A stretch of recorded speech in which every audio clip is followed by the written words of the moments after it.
No mai hara mai kia tau mai ki tēnei pāhotanga mataora ko Auaha Live. Ngā mihi mahana kia koutou katoa. Ko Sandra Julian ahau, ko Ngāti Mutunga, Ngāti Tama, Pautama, me te ateawa oku iwi. Engari, e no o ana ahau nainei ki Wanganui Ātara. Kia ora and welcome to episode 14 of Auaha Live. I can't believe that we are 14 episodes deep. But I appreciate you being here. I'm your host, Sandra Julian. I'm the founder of Auaha, a business event agency and BEI approved professional conference organizer. Thanks for being here with us live. Please don't be shy. Say hello in the comments. Let us know that you're here. Let us know where you're watching in from, where you work from. Let us know a bit about you. We're always interested to know who's watching, who's listening, who's come to learn a few things, and who just wants to have a good chat. We've designed these sessions of Auaha Live to provide you some insights into what goes on behind the scenes when you're planning and delivering a business event. And from each interview, I want you to walk away with a nugget of information or a nugget of value that you can use to improve or maybe slightly change what you're doing with your business events to improve over time, because we're all on a journey of improving what we do over time. Even those of us that have been in this industry of 20 years, we're always looking for what's going on in the industry, what others are doing, how we can incorporate that into the events that we're running, and how we can improve what we're doing year on year on year. So these interviews that we're talking with industry experts and people who've been in the industry for a while, that is my hope, is that you walk away with some nuggets of information that are practical and helpful for your events. My guest today is an after-dinner speaker, an event host, a conference MC, and she has done hundreds of client events over the last 20 years, in addition to what she does as a comedian, as a writer, and as a social commentator. I'd like to introduce you to our guest today is Michele A'Court. Kia ora, Michele, welcome. Kia ora, Sandra. Lovely to be here with you. Awesome. I mean, I am so thrilled to have you here and to have this conversation. But before we kick off, I didn't do your introduction half the justice that it deserves, so I'm going to hand it over to you to introduce yourself. Oh, you're lovely. So, the Inland Revenue Department knows me as a comedian and writer. That's what I put on all my forms. So I've been doing stand-up comedy for nearly 30 years. And I trained as a journalist many, many years ago, I think in the 19th century, possibly, I was writing on a slate.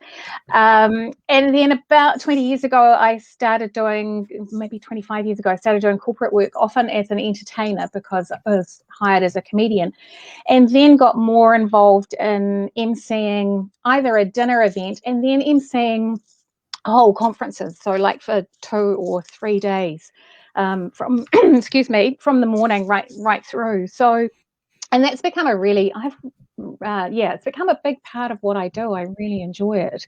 It's because so much of my work is solo. Oh, excuse me, I'm just going to have a little sip of my herbal tea. So much of what I do is by myself. So it's really lovely. You know, I work a lot in this office space at home, and when you're doing stand-up, that's a very solo kind of occupation. So what I get a thrill from is going and immersing myself in someone else's sector for a day or 2 days or 3 days and working out how that sector works and how people relate to each other and what the dynamics are like. So for me, it's a really social and community experience. Yeah. How does now I'm fascinated, how does your stand-up comedian experience then translate to conference? Because at a conference, you're very much immersed in the whole community as compared to stand-up comedian. You're just there to entertain. How do those two worlds come together for you? They work together quite well, because one of the things that you're doing as a comedian is constantly judging where the audience is and how they're feeling. So when I'm doing a comedy set, if I'm not getting a laugh every 20 or 30 seconds, then I'm disappointed and anxious. And so it's not like that at a conference, but you still have the antennae out to go, are they engaged? Are they enjoying this? Was that a heavy session? Was that a really technical session? What do I need to do to lift their energy if it needs lifting? Can I make a kind and generous joke after a speaker just to move them from one session to the next? And also comedy often is about finding the truth in something. So sometimes you can find a gag after a speaker that in some way encapsulates the theme that they've been talking about. So you're reflecting that back at the audience too.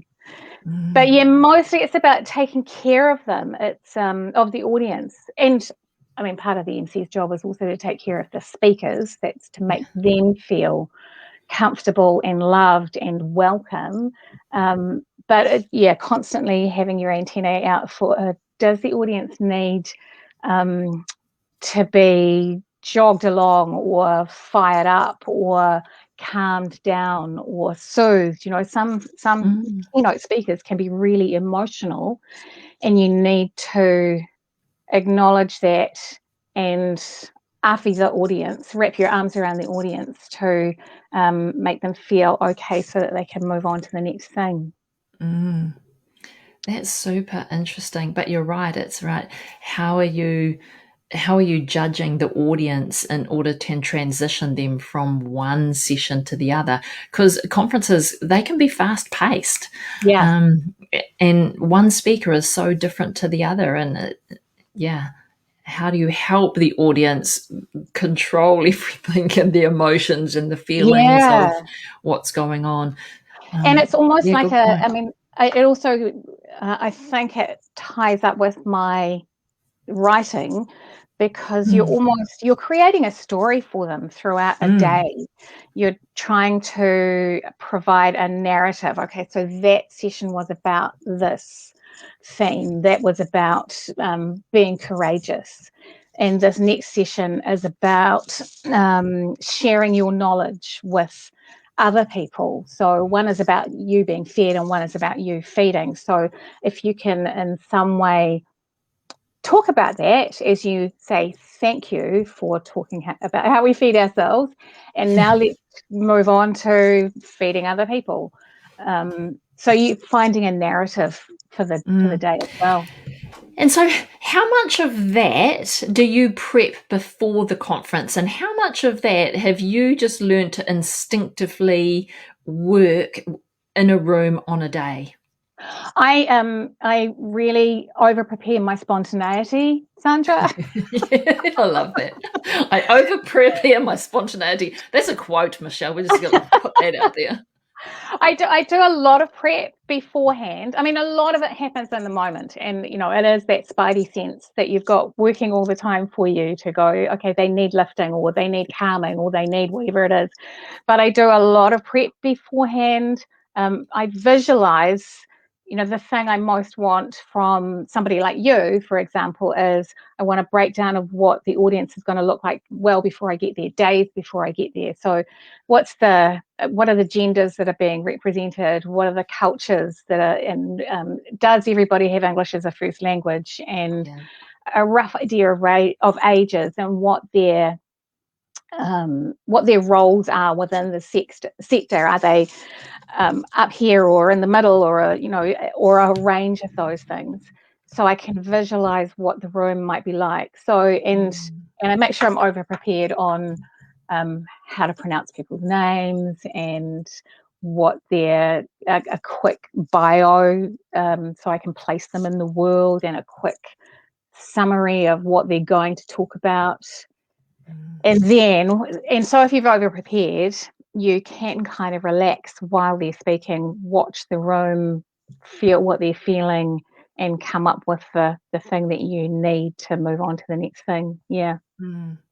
So do you have like a bank of like funny stories, or a bank of like, these are my uplifting jokes, these are my calming, do you have a bank of those kind of things just kind of stashed away in your pocket? Not really. I mean, I've got my stand-up sets, but Yeah. mostly that's inappropriate in a corporate setting because they're written for pubs and, people who have gone out for a night out and a few glasses of wine. So I get really freaked out if somebody occasionally, if a speaker's late or there's been some technical hitch and somebody says, just go and do 15 minutes of stand-up. And I'm going, oh my God, that would be so inappropriate at 8:30 in the morning. This is not going to fly. Yeah. So no, most of that is spontaneous, I think. Okay. I mean, yeah, there might be some things that I tell you what, there is stuff that works once that you think, oh, that's very good, I'll just write that down. And you might weave that in another time. Yeah. Yeah. Nice. So how do you provide like this is what I need from the event planners? Because I imagine that event planners come in all shapes, sizes, needs, and wants. So do you have a this is what I need from you event planner, or how does that work for you? Often somebody like you, an event planner, will have come through one of the agencies that I work for. So I think they ask for the brief and deliver that to me, and then from the brief I will come back to you direct with questions. I need to know about this, or I need to know about that. I quite like it when an event planner comes to me and says, how do you like your information, what do you want? And I go, please don't send me a PDF, please send me a Word doc so I can cut and paste. I understand that you might have to send me 5 documents. There might be a bio doc and a synopsis doc and another doc for the program and another separate doc for housekeeping. And yes, I can spend a day merging those into a script for myself, but it would be really helpful if these arrived as Word documents so that they're easy to cut and paste. Because I end up, sometimes I do send an event person a sample script of what my script will look like on the day, and so that they know that it's a very basic Word doc with I don't want fancy boxes and stuff. But then there are other people who say, here's your MC script, do what you like with it. And that's lovely too, because if it's all just in one place and it's got all the information that an event planner wants me to communicate, then I can zhuzh it. Just I call it. I'll just Michele it up. And So there's different ways of doing it. Yeah. Okay. Yeah. And I suspect that you've seen them all in different ways, shapes, or forms. Yeah. The freaky thing is getting, 5, 6, 7, 8 documents that are mostly PDFs the day before. Oh no! Oh yeah. That's that's quite hard work. Yeah. So how much time would you say goes into a prep for let's say a 2-day conference, just a 2-day full days conference? How much prep would you as an MC put into that? So give some people some context, because I think there's a little bit of like, oh, the MC just needs to turn up and read my document that I'm about to give, and then bring the sparkle.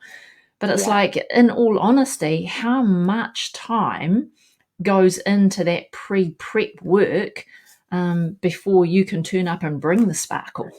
A 2-day conference I would spend at least 2 days prepping it. So probably more. And I think I would spend at least 2 days prepping a 1-day conference. So and that might not, but it's not necessarily the 2 days before or 2 consecutive days, but there will be, a week before I might do a skeleton of a script for myself. And then and then go off and do other jobs for a couple of days, and then come back and do the filling it in, the colouring it in, and zhuzhing it up. But however long it is, it's at least that much time prep and possibly more. Yeah, I totally get that. What's on your list of, apart from do not send me a PDF, what else is on your list of that's not cool to do? Like, here's my list of this is what I'd like from you. What's on this list of no, do not do? I'm trying. What's on the no list? I think sometimes it can get really tricky if, and this rarely happens, but if there is some nonsense going on amongst the organisers of a conference where they're not getting on with each other and I get caught in between. So that happens. That possibly happens more often I think I might blot some of that out. But it can get really tricky if there's more than one person giving you information and if that information ends up being conflicting. So I think maybe it's useful to have one person feeding me the information, though I also totally get it if people organising a conference say, and person B will send you that bit of information because that's their area of concern. Yeah, that's about it, really. I mean, occasionally people have strange expectations about what I might do. Sometimes, I tell you what happens, sometimes people think that I'm Jackie Clark, who I love and adore, and we get on really well, and she's a dear friend. She gets mistaken for me, and I get mistaken for her. And so occasionally we'll both end up at a corporate event, and they will ask me to sing. Terrible idea. And they'll ask her to do a comedy set, which unfortunately for me, she's actually quite good at. So yeah, that can be that's a nightmare that has happened more than half a dozen times over the years. Wow. Could you sing a song between the main course and dessert? I could. You won't like it. But would you want me to? I really don't. Oh dear, that's funny. How many events have you been to where you've had to fill in time? We're behind time, tech issues, the myriad of things that can go wrong at an event. What's that filling of time look like for you, and how do you prep for that? That always happens. Well, pretty much always. That's not true. It doesn't always happen, but it's pretty rare for any event to run to time. Exactly. It'll go over or it'll go under. And, part of my job is to make sure that people don't go over. And I have to find my internal school mum, and I'm actually I quite enjoy it, and tell people to stop it. I'm sorry, Sir Roderick, but we're out of time. I love it. So that's part of my job. And then, if something falls over, technical stuff, I usually have in the back of my head some ideas about, if it's later on in an event and a conference, then you can reflect back on something that happened before, a session that maybe ran short and people wanted more discussion. Ran over time and people wanted to have more discussion. You can go, okay, so we've got maybe 10 minutes while we sort out this tech issue. Let's go back and talk about blah, blah, blah that we didn't quite finish before. Does anybody have any questions that they'd like to talk about now? So you can keep it. It's not about that session that has just been interrupted, but it's about the conference, something to do with the conference. Yeah, rather than just, doing 15 minutes of stand-up, which is entirely irrelevant. Yeah. So, yeah. Yeah, that makes total sense. So what is the because I'm sure you've been to a whole variety of different topics in conference. How do you make how do you immerse yourself in that industry in order to then get up on stage and one be talking to IT techs, the next day be talking to scientists, and the next day be talking to community health workers? Just a Yeah. variety. The variety is so deep. So then when you have to fill the spot and then you have to talk about what went on earlier in the conference, how do you absorb all of that and then make that relevant on the That's day and in the moment? Yeah. So that's part of what I really enjoy about emceeing, is that I learn some stuff that's completely outside of my normal experience. Like I did a marine biologists conference in Nelson a couple of years ago, and like I really felt like for 3 days I could be a marine biologist. So the conference then finishes on the Friday, and by Saturday I've got no idea. It's all gone. So I think you can, if you're paying attention, you can absorb enough information to fake it. But I think, that's part of the MC's job, is to actually be paying attention. And Yeah. I'm also really aware that there are likely in a conference, no matter what sector it is, there will be people who just started the job a month ago, and they might know, not as much as other people in the room. And so it's useful to have someone else who's learning stuff along with them at the time. It's like, and it's a cliche, but it's also true. There are no stupid questions. Just if you're curious about something, there's a chance that there are some other people in the room who are curious and don't get it. And so when it comes to Q&As, if I feel like there are people in the room who something's gone like that, I will ask that question so they don't have to. Yeah. Good work. Yeah. Well, I like hope that. so. Yeah.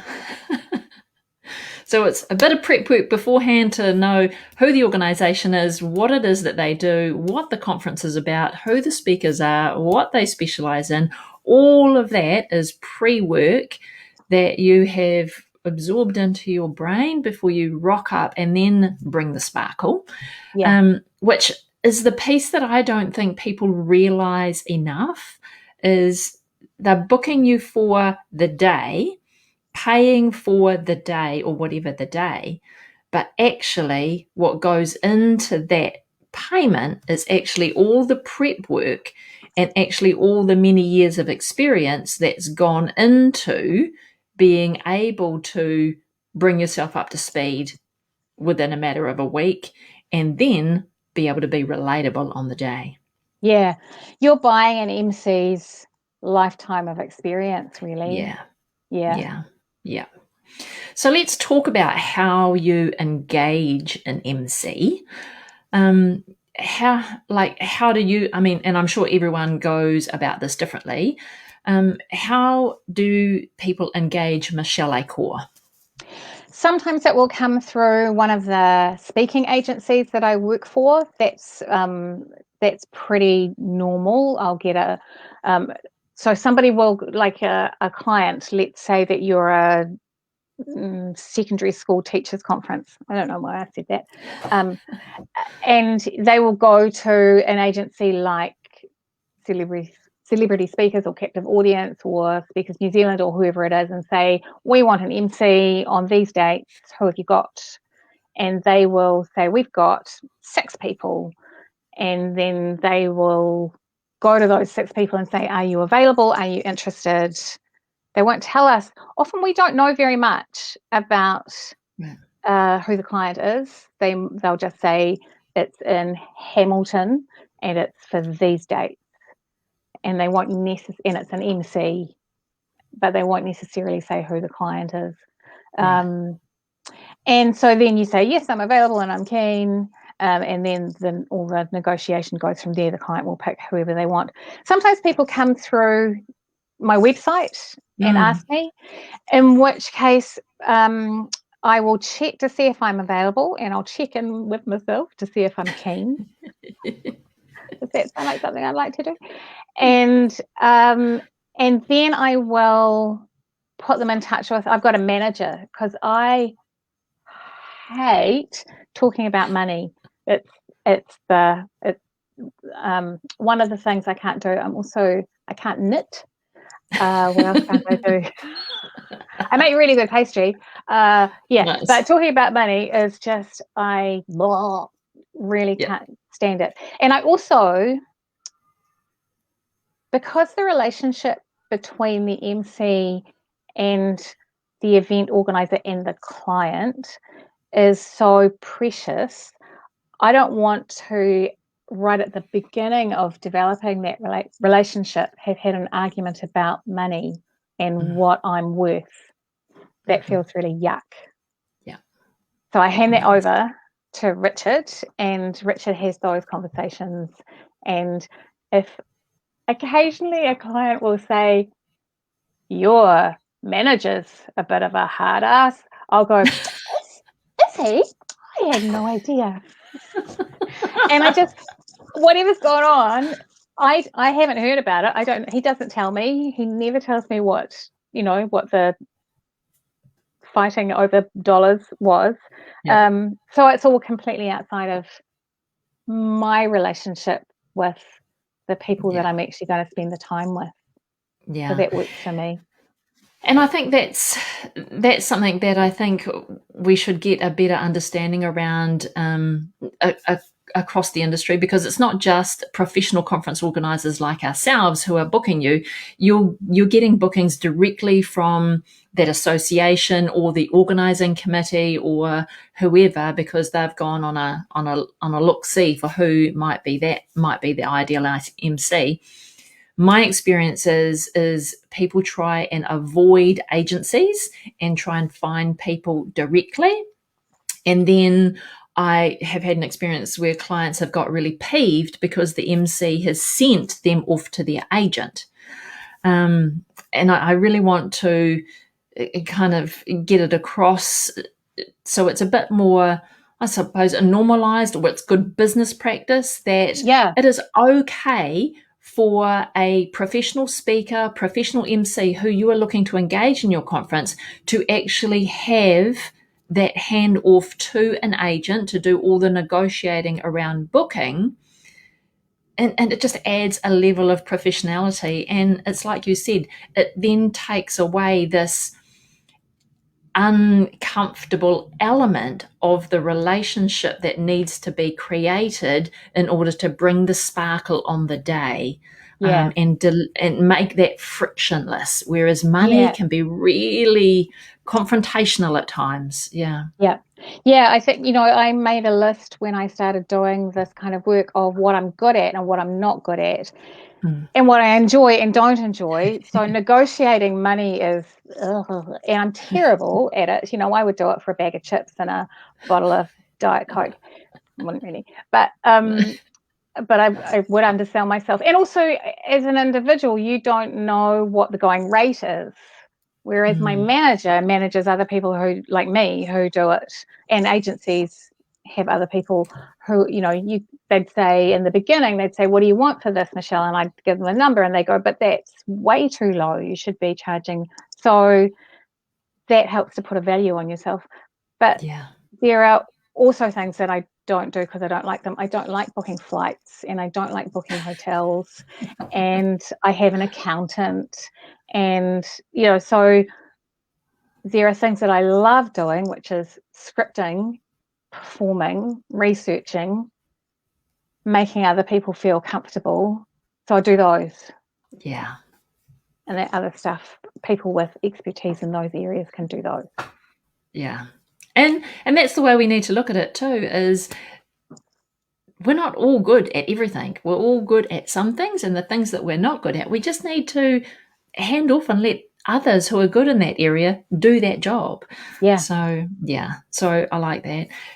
Thanks for talking about that, because that can be uncomfortable and tricky to navigate. But I don't want conference organizers, and sometimes they have a full-time job and they're organizing their conference as a part-time gig. And so they don't have the industry knowledge around what to expect or what the what best practice in the industry might be. So for anyone watching where, organizing a conference has landed in your lap and it's not your full-time gig, then, when you're looking for a professional to bring together your conference and string it together like a seamless play, then don't be offended if an agent gets involved, and the money conversation gets to be one of those tough things that go on. Doesn't mean to say that the quality of what you're getting in the MC is going to be any less or any more because of the money conversation. That's a separate thing that we need to kind of acknowledge, and getting that understanding too around the MC is not just going to get on a plane and turn up at your event and make the sparkles happen, and it's all fluffy, fluffy ducks. There is some work and some planning that has to go in order to orchestrate an event that is seamless and just flows together like a play from beginning to end. Yeah. So I appreciate you having that conversation with us. That's great. Can I just say, one of the things that I try to, the mindset that I think an MC should bring to an event is that they are not them. It's not like my sentences, a good MC sentences will very rarely say I or you. They will say we. Because your MC is your connection between the people who organize this event, the people who are speaking at this event, and the people who are in the audience for this event. And the more the MC can create a sense of we are the people on the stage and who thought this conference was a good idea and have thought it was a good idea to come to it, that we thing I think is really important. And anything that you can, you said frictionless before, and that's such a great description of the kind of lovely relationship that should be created, that it's not about I want more than you want to give me or any of those things. I agree with that. It's how can we be all encompassing at our event and value everyone that's there, and neither those on the stage or those in the audience, we just have different roles. Neither is one better than the other, or we just have different roles to play when we come to an event. It's just like anything that we do. The other little, I'm going to share with you, but the other little pet peeve I have for an MC. Yeah, tell me. I really, when I have something going on and my legs under the water are running 100 miles an hour, but my face is calm, I really have a disdain when the MC gets up on stage and goes, okay, we've got some technical glitches going on backstage. We're not sure how long it's going to take to fix that, but anyway, I have to entertain you for a wee bit. So I almost want to run up on the stage and punch them. Because for my MC, I would like them to walk up onto stage and go, okay, we've got about 10 minutes for our next session. Shall we just do X and entertain them, play a game, reflect, do something? But just the audience don't need to know that we've got a bag of trash going on back here. Oh, that's a really good thing. That's a really good thing to know, because I think there is a thing, an MC might go, I'm going to be really honest about what's going on. I'm also going to, I can feel that this is the problem with it. The MC wants to divorce themselves from the dumpster fire out the back and not be responsible for it. But nobody needs to know about the dumpster fire. I often think it's like hosting Christmas. MCing is a bit like hosting Christmas, and you just want everybody to have enough to eat and be warm enough and not be sitting too close to the window, or they don't want to know that there's not going to be gravy today because it got burnt. You don't come out and go, oh, the gravy's burnt, so there won't be any of that. You just come out and go, look at my beautiful plum sauce. Yeah. Yes. Don't even mention that gravy was a possibility. That's how it's done. Yeah. So that's unfortunately that's my head story about how I classify a good MC, and I'm not having you back again, MC. So there you go, secrets out. It's good. I'm making a note. I must never say there's a dumpster fire out the back. So yeah. Yeah, good.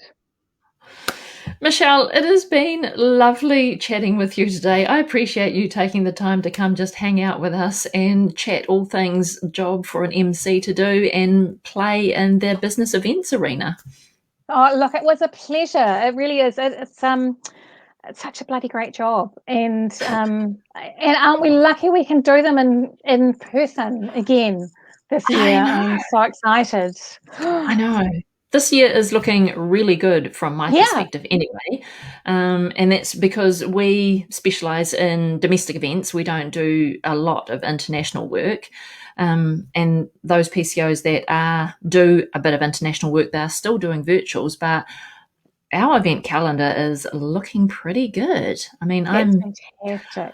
I'm feeling really fortunate that we live in New Zealand. This is a great country to be right now in the world.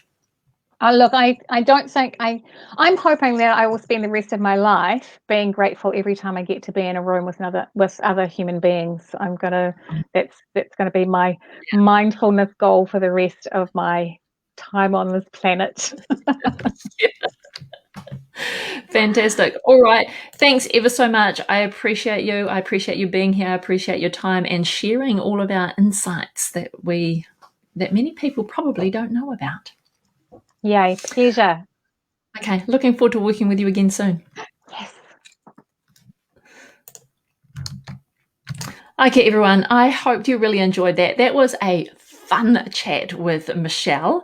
I always love having catch-ups and chats with her. It is always fun times, always positive, always lots of laughter, as you can tell from our time together today. All right, that brings us to a close for this episode of Auaha Live.